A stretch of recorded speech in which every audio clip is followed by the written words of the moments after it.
আসসালামু আলাইকুম প্রিয় শুভাকাঙ্ক্ষীবৃন্দ। দীর্ঘদিন পর এই ব্যস্ত নগরীতে চলতে চলতে একটি চ্যালেঞ্জিং মুহূর্ত আপনাদের সাথে শেয়ার করব ভাবে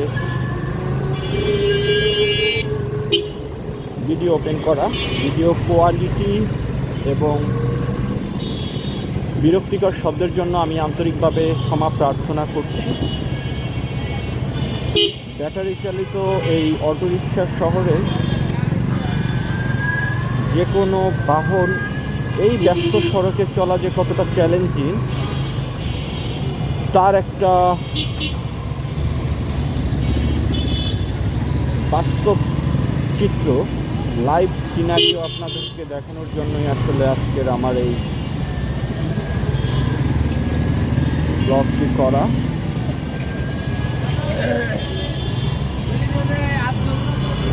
আমার শব্দে হয়তোবা কিছুটা অসুবিধা আপনাদের হবে, কিন্তু তারপরেও বিশেষ করে ধানমন্ডি 7 মসজিদ রোডে এই যে চিত্র,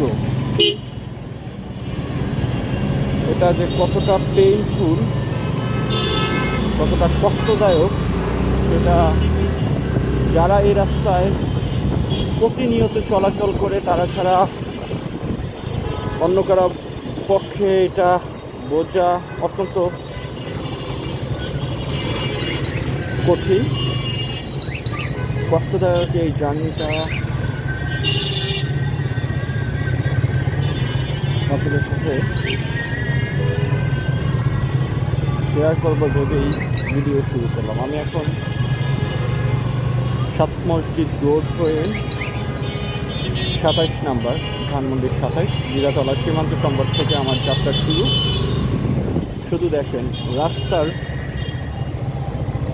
কোনো কর্নার বাদ নেই যেখানে ব্যাটারি চালিত অটোরিকশার দৌরাত্ম্য নেই। সগর্বে তাদের ওই দানবীয় দৌরাত্ম্য তারা রীতিমতো ধ্বংসলীলার মতো চালিয়ে যাচ্ছে। বিগত আওয়ামী ফ্যাসিবাদ সরকারের সময়েও মহাসড়কের এই মরণ দশা, এই করুণ দশা, এই নিতান্তই অচল অবস্থা কিন্তু ছিল না, যেটা বর্তমান ইন্টেরিয়াম গভর্নমেন্টের সময়ে ব্যাঙের ছাতার মতো ছড়িয়ে পড়েছে পুরো শহরের অলিগলি থেকে প্রত্যন্ত গ্রামে, যার প্রভাব কিন্তু রীতিমতো দুর্বিষহ হয়ে উঠেছে এই নগরবাসীর জন্য। একই সাথে বিদ্যুতের যে মারাত্মক একটা অনিয়ম হচ্ছে, তা আমি আপনাদেরকে নিশ্চয়ই কোনো একটা ভিডিওতে দেখাবো যে কিভাবে আসলে এই অটোচালিত রিক্সাগুলো দেদারসে নিয়মের কোনো দলের তোয়াক্কা না করে চুরির লাইনে, বিদ্যুতের লাইন দুর্নীতি করে, অনিয়ম করে, চুরি করে রাস্তার পাশে কি অনিরাপদভাবে মৃত্যু কূপ সাজিয়ে কিভাবে অটোরিকশা ব্যাটারি চার্জ করা হয়। আমার বাসার আশেপাশে এরকম বেশ কয়েকটা স্পট আমি একদিন আপনাদেরকে ঘুরিয়ে দেখাবো ইনশাআল্লাহ। একটা সময় এই শহর ছিল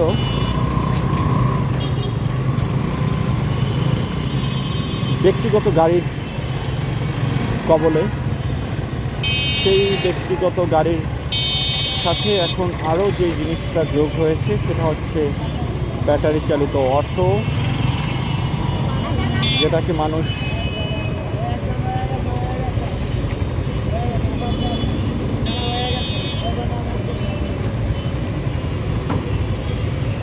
তুচ্ছ তাচ্ছিল্যে হলেও টেসলা খ্যাত নামে বহুল পরিচিত।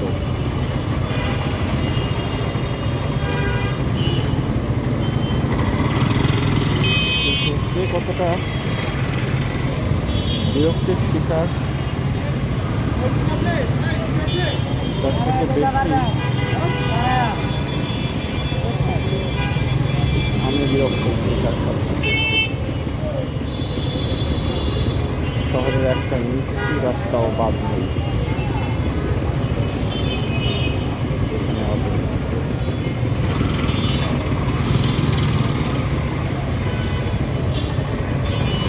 প্রতিদিন সকাল সন্ধ্যে একই চিত্র এই শহরে। চরম দুর্ভোগের মধ্যে দিয়ে প্রতিটা দিন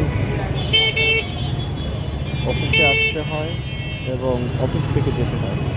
সে যে কি চ্যালেঞ্জিং একটা মোমেন্ট, এটা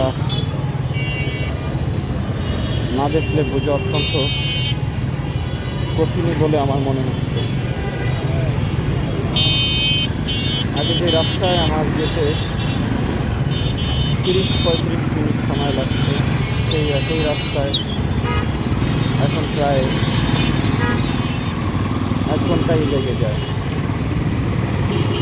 শুধু এই রাস্তাটা পার হতেই, ধানমন্ডির এই রাস্তাটা 27 নম্বর পর্যন্ত পার হতে ম্যাক্সিমাম টাইম বাইকেই 20 মিনিট লাগে। আর অন্যান্য বড় পাবলিক ট্রান্সপোর্টের কথা নাই বললাম। বাস ড্রাইভারদের একটা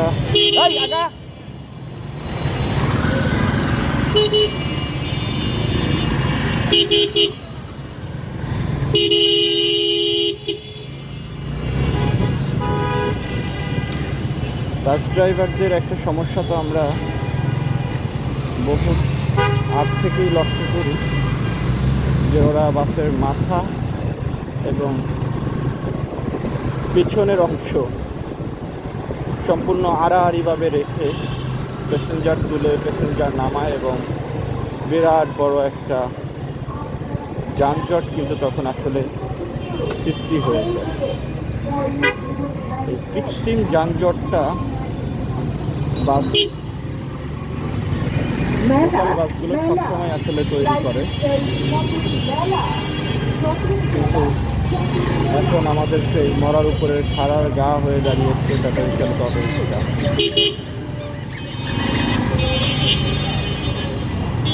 ঠিক কালকেই আমার চোখের সামনে 27 নম্বর মোড়ে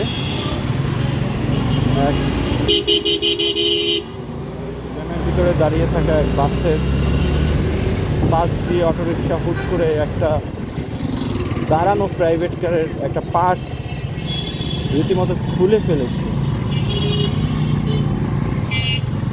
গাড়ির ভিতর থেকে মালিক নেমে কত বিহব্বল হয়ে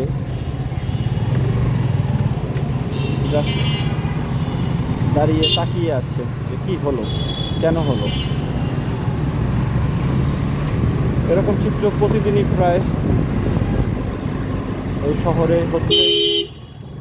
বলতে না বলতেই হুট করে বাম পাশ থেকে ডান পাশ থেকে কি ভয়াবহ চিত্র ভাইরে। কত আশা, কত শখ, কত স্বপ্ন নিয়ে এই অন্তর্বর্তীকালীন সরকারকে বা অন্তর্বর্তীকালীন সরকারের প্রধান ডক্টর মোহাম্মদ ইউনূস সাহেবকে মানুষ আসলে রাষ্ট্র পরিচালনার দায়িত্বটি দিয়েছিলেন।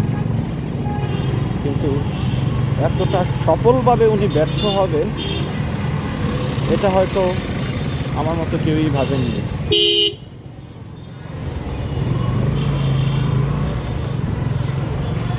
আমিও ভাবিনি, কেউ ভাবেনি। গলিতে গলিতে হেন কোনো জায়গা নেই যেখানে যানজট নেই। যানজট একটা নিত্য নৈমিত্তিক বিষয় হয়ে দাঁড়িয়েছে।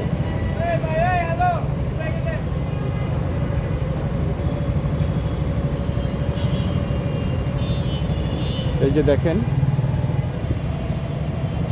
কোন দিক দিয়ে কোন দিকে যাবে, কিসের সাথে কি মিশবে, কোনো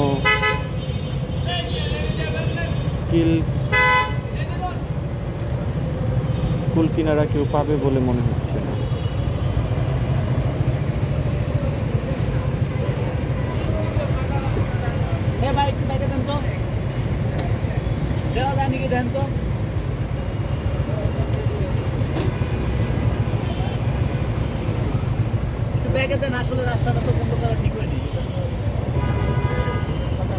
একটু পিছনে দেন, পিছনে।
একটা একেবারে কাঁচা কুঞ্চা ধরায় ফেলাম, আবার তর্ক করে মুখে মুখে।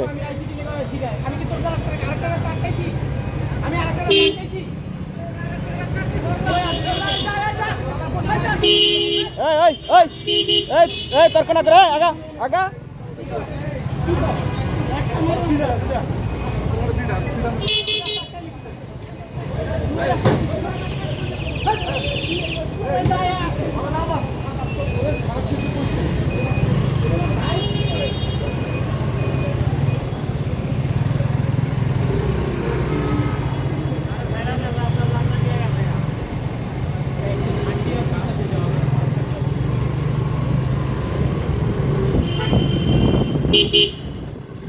আমি আসলে এমন একটা অবস্থায় ছিলাম যে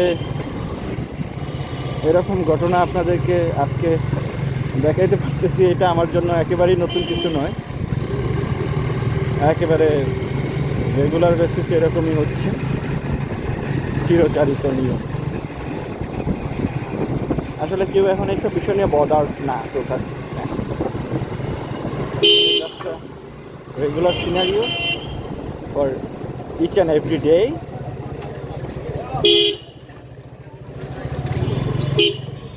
But everybody find a peaceful life into nobody knows how it come. তবে আমি একটা জিনিস নিয়ে এখনো খুবই আশাবাদী, এই শহর আমার অত্যন্ত প্রিয় শহর। আমি একটা সময় বলতাম এই শহরের যানজটও আমার ভালো লাগে, কিন্তু সেই যানজটের মাত্রা যে সহ্যের মাত্রা ছাড়িয়ে যাবে এটা অবশ্য ভেবে পাইনি কখনো।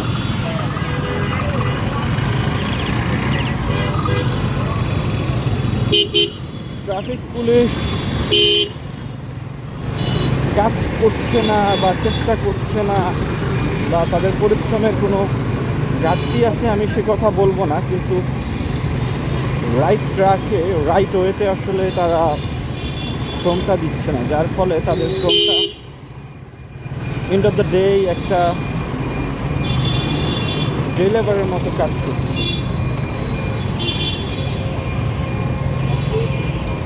তারা যদি একটা সিস্টেমেটিক ওয়েতে আসলে চেষ্টা করতো যানজট বা নগরবাসীকে কিছুটা হলে হয়তো স্বস্তি দেওয়া যেত। এই যে সিগনাল, আসাদগুলির এই সিগন্যালটা এত বড় হতো না যদি অটোচালিত রিক্সাগুলো একটা সিস্টেমেটিক ওয়েতে একটা নির্দিষ্ট জায়গায় শুধু গলি রাস্তায় চলছে। দেখেন মহাসড়ক, ছোটোবেলায় শুনে আসতাম এগুলোকে বিশ্বরোড অভিহিত করা হতো।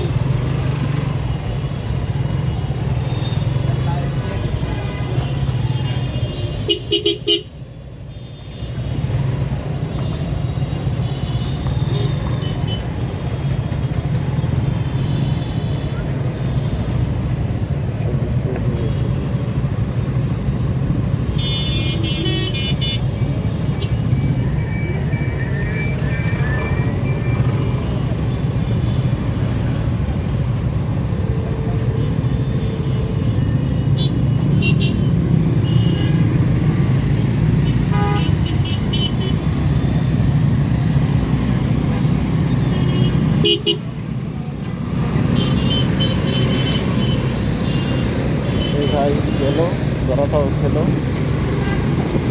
পুলিশ অবশ্য এইসবে খুব অ্যাক্টিভ, মানে ট্রাফিক হচ্ছে বাইক বা সিএনজির ক্ষেত্রে মারাত্মক অ্যাক্টিভ।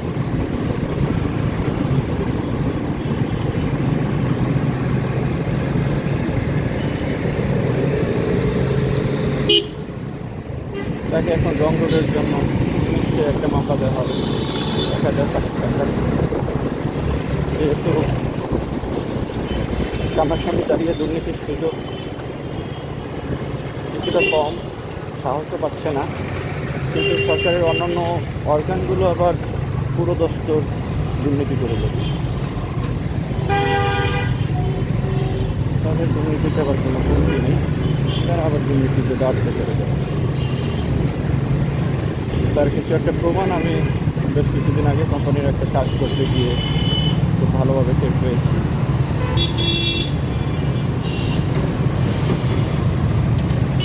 যেই কাজ আগে টুকুরি টুকুরি দিয়েও 1,000-5,000 টাকার মধ্যে হয়ে যেত, সেই কাজ এখন 40,000 টাকা দিয়ে করানো লাগে।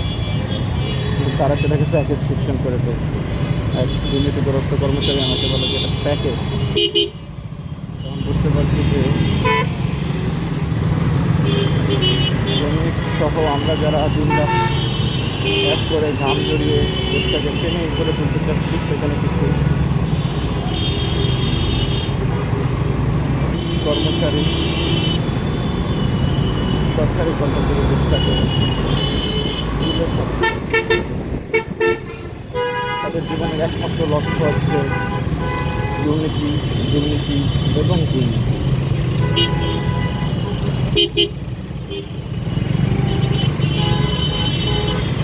ঠিক এই কারণে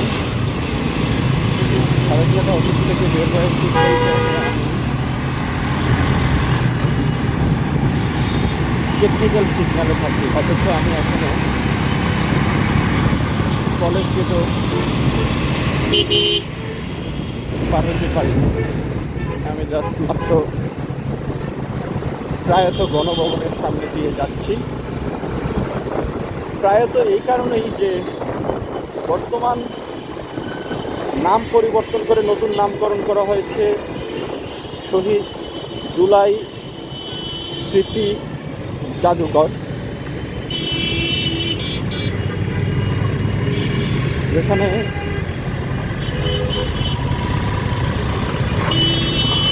once upon a time ex-Prime Minister of Bangladesh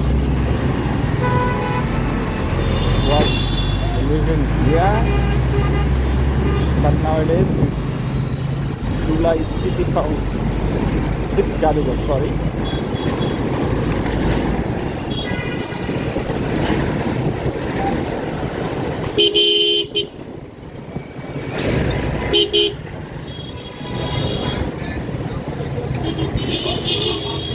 বেশ কিছুদিন যাবৎ কলেজ গেটে এই জায়গাটা পার হওয়ার পরে এই দেখেন নীলাচল রাস্তার মাঝখানে দাঁড়িয়ে তারা প্যাসেঞ্জার তুলতেছে, ঠিক রাস্তাটা বন্ধ করে। তার পেছনে কিন্তু হাজার হাজার গাড়ি, একটা দুটা না, এবং এটার প্রভাব সব কটা গাড়ির উপরে চলে। ওদেরকেও আসলে আইনের আওতায় আনা বা শিক্ষা দেওয়া কোনো রাস্তা বা কোনো লক্ষণ এই দেশে আমি দেখতে পাচ্ছি না। তরুণ মেধাবীরা দিন দিন দেশ ছেড়ে এক ধরনের পালিয়ে যাচ্ছে। হাসিনা অবশ্য দুর্নীতি করে পালিয়েছে, বা আওয়ামী সরকারের সকল দুর্নীতিগ্রস্ত এমপি মন্ত্রী সহ অন্যান্য বড় সরকারি কর্মচারী যারা ছিলেন, আমি কখনো কর্মকর্তা কর্মচারী তো কর্মচারী, সরকারের বেতনভুক্ত কর্মচারী, সে যত বড়ই হোক, সচিব থেকে শুরু করে যত আমলা টামলা যা আছে সব সরকারি কর্মচারী। মাস শেষে পেরোল আমার কাছ থেকে যে ট্যাক্স কেটে রাখে, ওই ট্যাক্সের টাকায় কর্মচারীদের বেতন হয়। অথচ সময় যদি এই কর্মচারীদেরকেই আমাদেরকে সাহায্য বলে সম্ভব।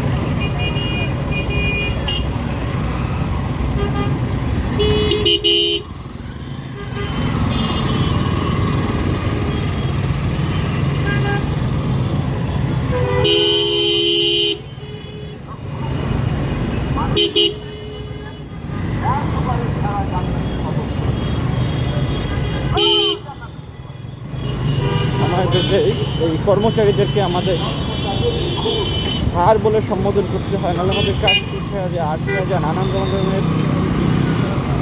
রঙের নানান অজুহাতে তারা কাজকে ঝুলিয়ে রাখে এবং পর্যায়ক্রমে তারাই আবার আপনাকে সে কাজের জন্য জরিমানার আওতায় নিয়ে আসবে। কোনো একটা সময় বাংলাদেশের মানুষের অবশ্য বাংলাদেশ সেনাবাহিনীর প্রতি একটা ভীষণ রকমের আস্থা ছিলেন।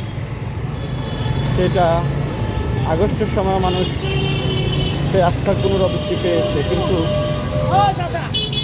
দুঃখজনকভাবে গত কিছুদিন আগে অন্য মানুষের সাথে যে ঘটনাগুলো ঘটতো, আমি হয়তো বুঝতাম না যে বাংলাদেশ সেনাবাহিনীর আসলে এত অধঃপতন হয়েছে। গত কিছুদিন আগে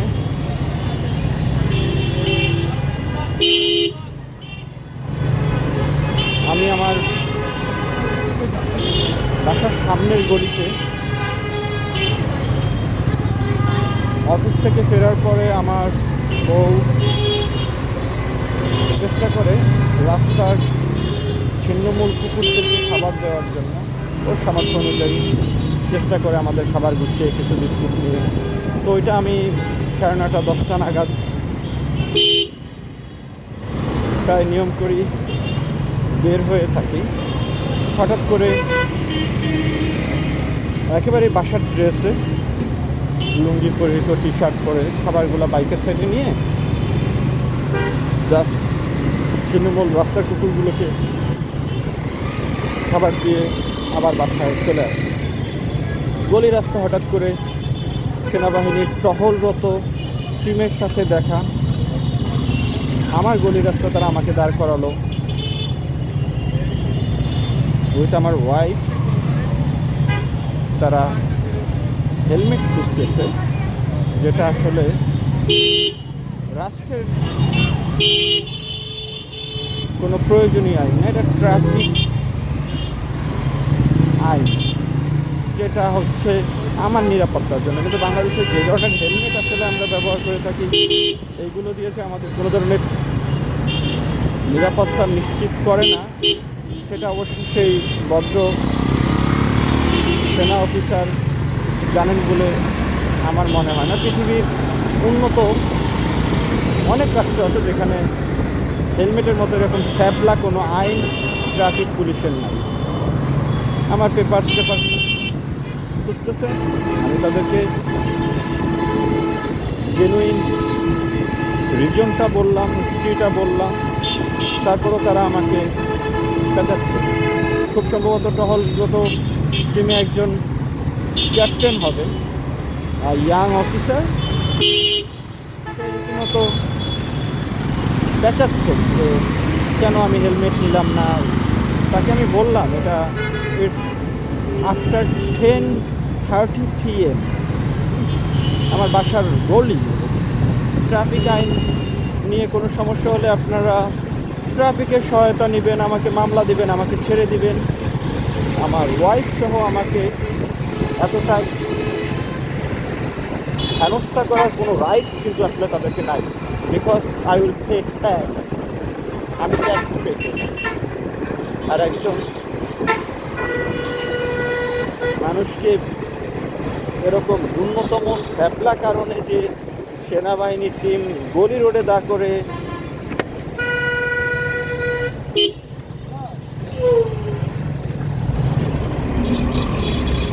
এরকম সময় তাদের হাতে, এত অপ্রয়োজনীয় সময় তাদের হাতে আছে, এটা ভাবতেই আমার রীতিমতো অবাক লাগলো যে আসলে বাংলাদেশ সেনাবাহিনীটা কি পরিমাণ নষ্ট হয়েছে। ওদেরকে আসলেই ব্রাকে ফিরিয়ে নেওয়া উচিত, যার যেটা জায়গা সেখানে থাকা উচিত। সাধারণ মানুষের জীবনযাপন নিয়ে তাদের ন্যূনতম কোনো ধারণা নাই। তারা একটা নির্দিষ্ট গণ্ডির ভিতরে তাদের জীবনটাকে কাটিয়ে নেয়। সৌহার্দ্যপূর্ণ ব্যবহার, সামাজিকতা, এইসবের ছিটেফোঁটা তাদের ভিতরে। আমার বন্ধু মুহূর্ত তাদেরকে কখনো শিক্ষিত বইলাই গণ্য করে না। ও বলে যে একটা ইন্টারমিডিয়েট পাস একটা ছেলে ঢুকে আর্মিতে, ওর কাছ থেকে তুই কী আশা করবি? তারপরে যে পড়াশোনা করে ওটাকে ও পড়াশোনা হিসেবে কাউন্টই করে না। বলে ওইটা একটা কোর্স, পয়সা পয়সা একটা নির্দিষ্ট গণ্ডিতে করে, যেটার সাথে সামাজিকতা, রাষ্ট্রীয় কোনো বিষয় কোনোভাবেই জড়িত না।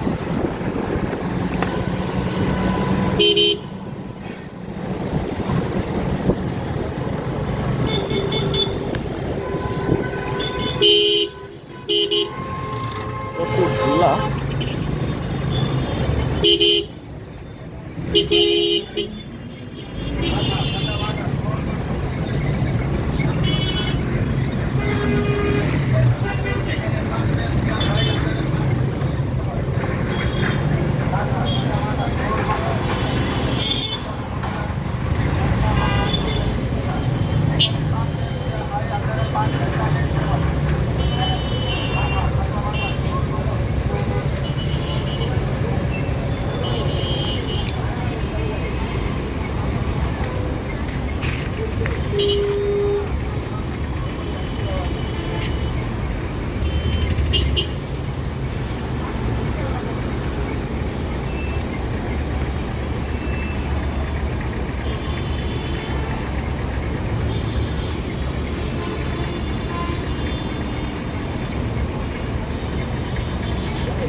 পারবেন না ভাই, আমি দেখছি।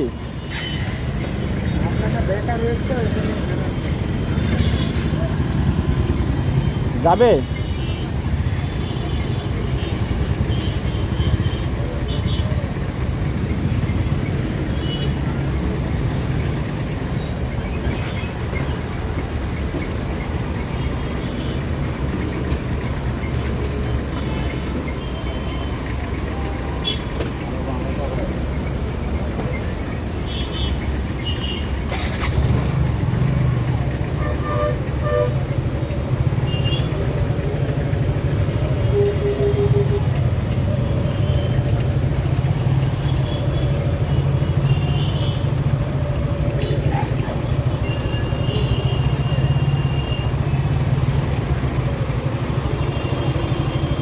ভাই আমি একটু ডানে দিয়ে দাঁড়াই।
সুদা সুদা সুদা ভাই সুদা সুদা সুদা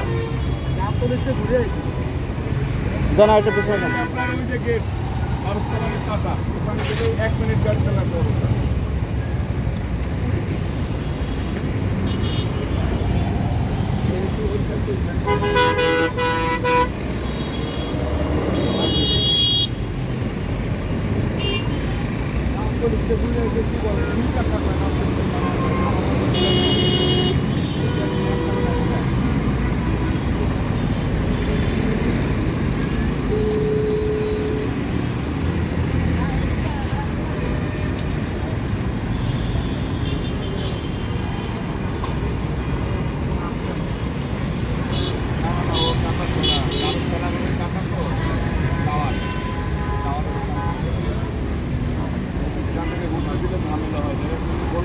গাড়ি এসে ম্যাডাম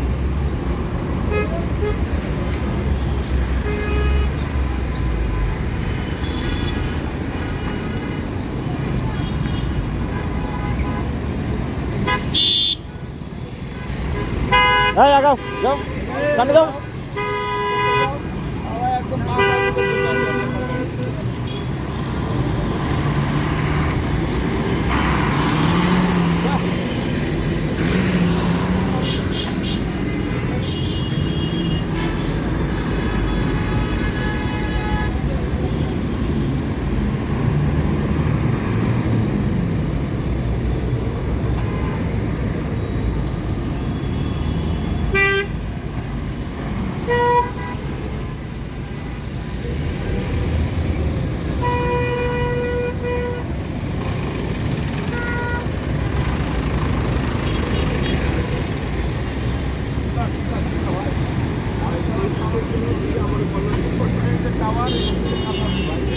একদম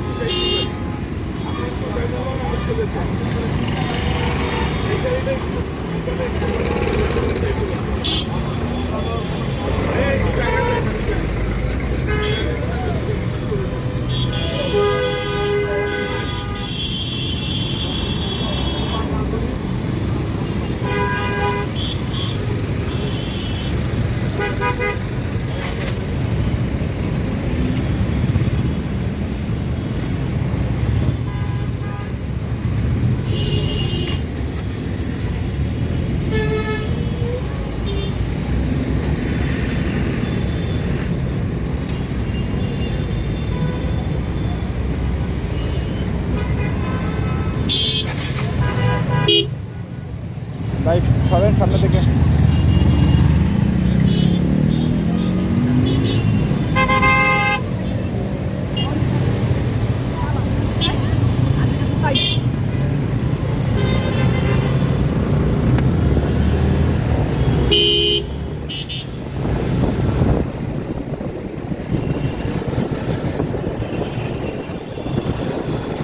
টেকনিক্যালের এই সিগন্যালটাতে প্রায়শই এরকম 5-7 মিনিট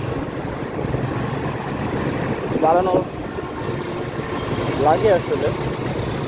আমি আমার সিগন্যালের একেবারে শেষ গাড়িটা ছিলাম, যার কারণে আমাকে দুইটা পরিপূর্ণ সিগন্যাল কমপ্লিট হওয়ার পরেই আমাদের সিগন্যালের টাইমটা চলে পেলাম। বাসের পিছনে থাকার কারণে ভাঙা আসতে দেখা যায় না, যার কারণে ছোটোখাটো ভাঙাতে আসলে করতে হয় মাঝে মধ্যে অনেকটা দিতে হবে। রাস্তা পরিচিত হওয়ার কারণে হয়তো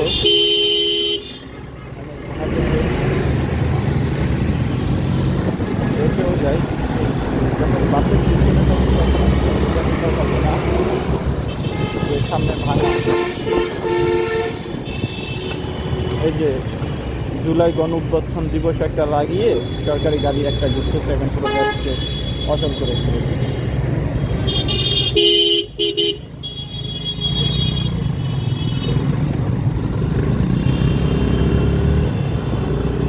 কষ্ট করে টুরিস্ট নিয়ে আসলে সামনে দিয়ে আসতে হলো।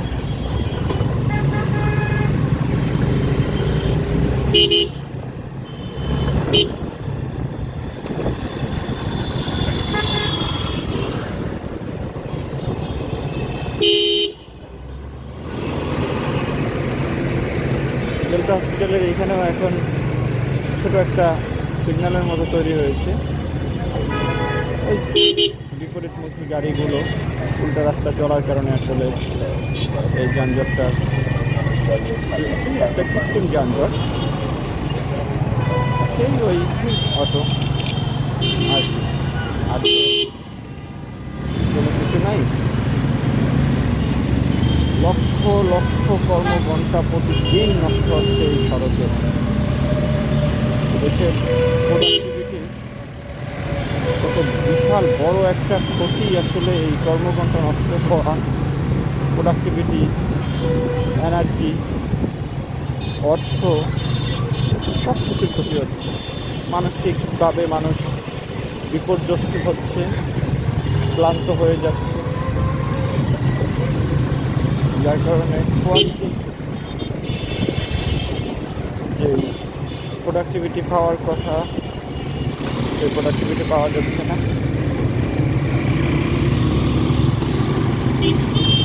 বিরাতলা থেকে আসলে ভিডিওটা শুরু করেছি। বের হওয়ার পরে সেখানেও আমার আরও 10 মিনিটের মতো লেগে যায়।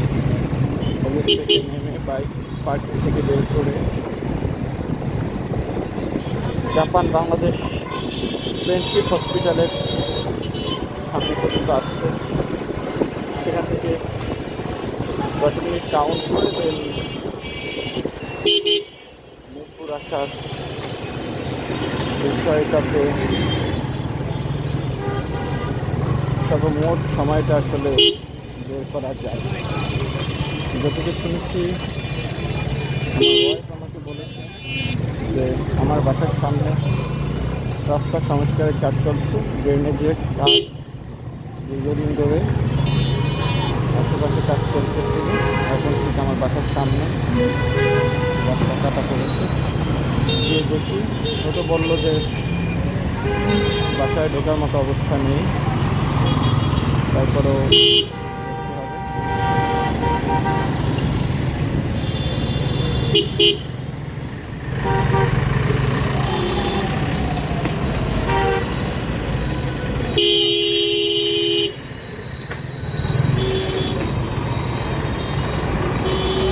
কোন মূর্খ এটা ফালাইলো রে!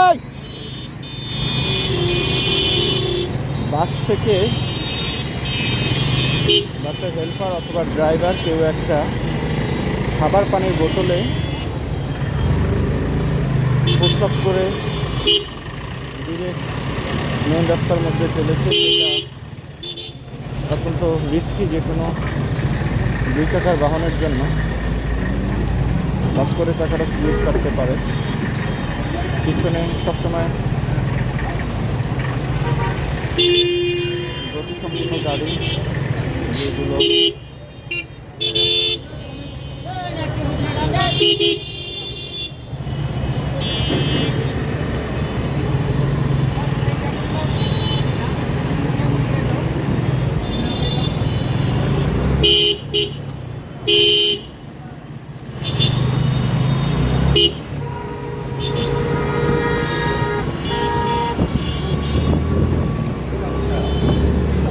এখানে মূলত জ্যামগুলো বাসের কারণে বেশি হয়। বাস একটু প্যাসেঞ্জার তুলতে চায়, যেহেতু 1 নম্বর গোল চত্বর, যার কারণে ওঠানামা করার একটা খুব ব্যস্ত পয়েন্ট। আসতো আলুর বস্তা নিয়ে যাচ্ছে বাইকে করে। কিছুদিন পরে দেখা যাবে অটো রিক্সা বান্ধব নিয়ে যেতে পারবো। লুঙ্গি টঙ্গি পরে হেলমেট টেলমেট কিচ্ছু নাই, বাস একেবারে যাতা অবস্থা। ওদের কারণে কিছু সময় আসলে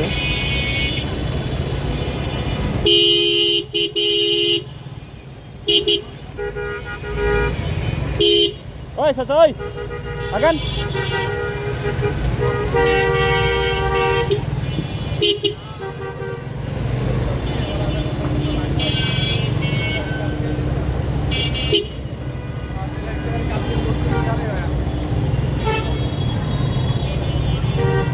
আমি এখানে সিগন্যালে দাঁড়িয়ে সবসময় চেষ্টা করি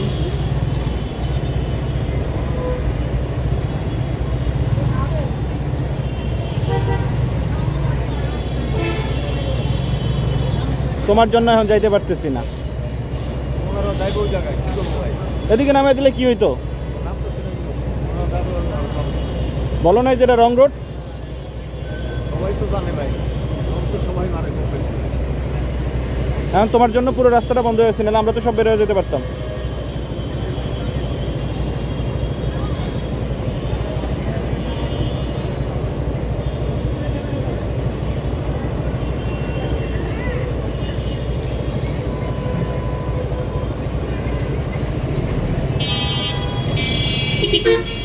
না বুঝলে বুঝে বলবা।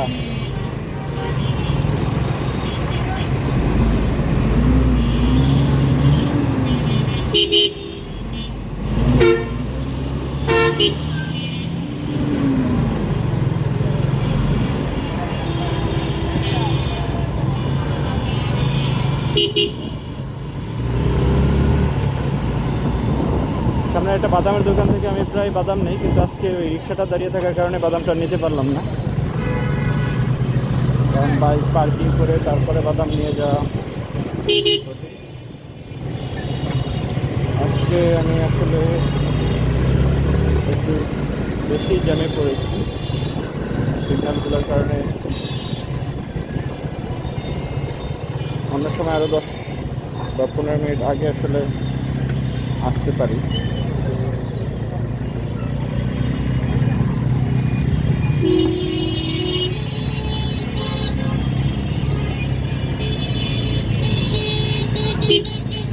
সময়টা একটু বেশি লেগে যাবে।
বাইককে তবে আশপাশে সব খুলে ন্যাংটা করে কীভাবে স্পর্শী লুক দেয় এটা আমি আসলে বুঝি না, এবং নিজের কাছে বাইকটা কীভাবে সুন্দরই লাগে সেটাও বুঝি না।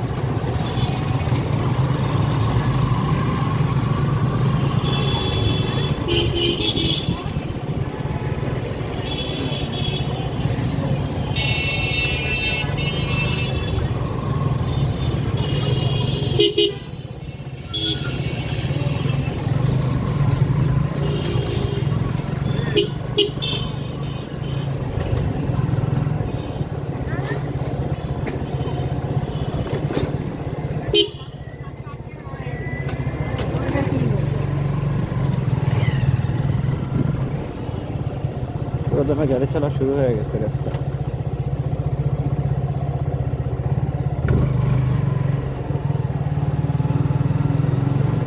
কি যাবা না?